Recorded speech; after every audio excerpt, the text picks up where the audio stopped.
Martin Luther King Jr. alive is part of the focus of the Tulsa Public Library. And here to talk about Dr. Legacy and how you can learn more about his life and his vision is Keith Jemison, the manager at Rudisill Regional Library. It's good to see you, sir. Good to see you. And an amazing man. Obviously, when we think about this day, we think about I Have a Dream. Right. But it was much more than just I Have a Dream, wasn't it? Oh, yes. Oh, yes. And I tried to bring an array of books that would just show that it was the I Have a Dream, but it was also the civil rights movement as well that was going on. And it all ties into one. Yeah, and this first one is really interesting. I love this. The Martin Luther King Jr. for Armchair Theologians, because the theology behind what he was talking about is fascinating. It is very fascinating, and oftentimes we overlook that. You might hear it in sermons, on Sunday morning right before Martin Luther King Day, but you might also want to come by and check it out and read what was some of his theology that kind of helped shape his philosophy of leadership during the civil rights movement. And not only books, but DVDs, and this is something that sounds fascinating to me. To explain this DVD right here, When I Rise. When I Rise is about Barbara Conrad. It's a documentary about her. She was an African-American woman who was cast with a white male at the University of Texas. And the issue was such a racial charged issue that it went all the way to the Texas legislature, and it just escalated into a national scene. It was also part of the civil rights movement, and she went on to become a famous opera singer. And it's gotten so many awards on the back of this. It's yes, many awards. Yes, I've got. So through documentaries and these other stories too. What else can you tell me about what you brought for Dr. King?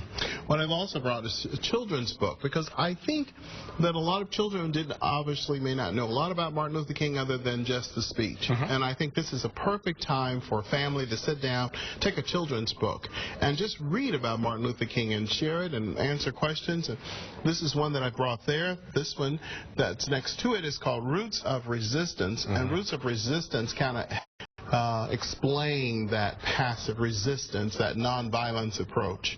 It's interesting. I was just reading the back of this one, and it talks about the history and the Bible and the theology and the ethics and the social sciences behind his works, and that sounds fascinating. This is a big old book. Yeah, this is a big book. I'm just saying. We actually have both volumes of the Martin Luther King papers, which are many of his papers, which have been, collated into monographs. So it's a book, and so we have that there at the Rudisill Regional Library, which is a unique feature of us in the collection. Now, women and the civil rights movement, that's got to be a whole other fascinating focus, right? It is absolutely fascinating. The women, and we always say there's always a good woman behind the scenes. In some cases, she's in the front of the scene. And here, this first book is called Women in the Civil Rights Movement from 1954 to 1965. And it's very fascinating that how they had to speak out and what they did down south to make a big difference, in the civil rights movement. And this book, I just love the title. It's called Freedom's Daughters. These are women who fought for freedom and their life stories. And it's a very, very popular book at the Rudisill Regional Library. And Coretta Scott. Yes. Now, we don't want to overlook Coretta Scott King. This one here by Natasha Shunga is for children.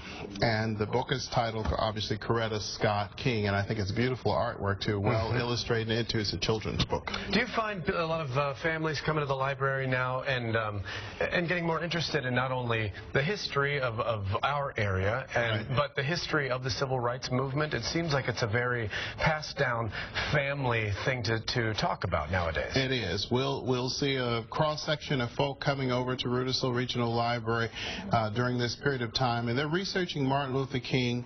We're also pushing a little bit more of the civil rights movement. What did the women contribute? And there's even one book here I overlooked, which talks about the children who actually led a march in Birmingham. So I think there's some more fascinating histories that's associated with the civil rights movement, and we're seeing a lot of customers coming in using that. Thank you, Mr. Jemison. I appreciate you coming in and doing this. You can find out more about Dr. King by visiting the Tulsa Library. For locations, visit Tulsa Library.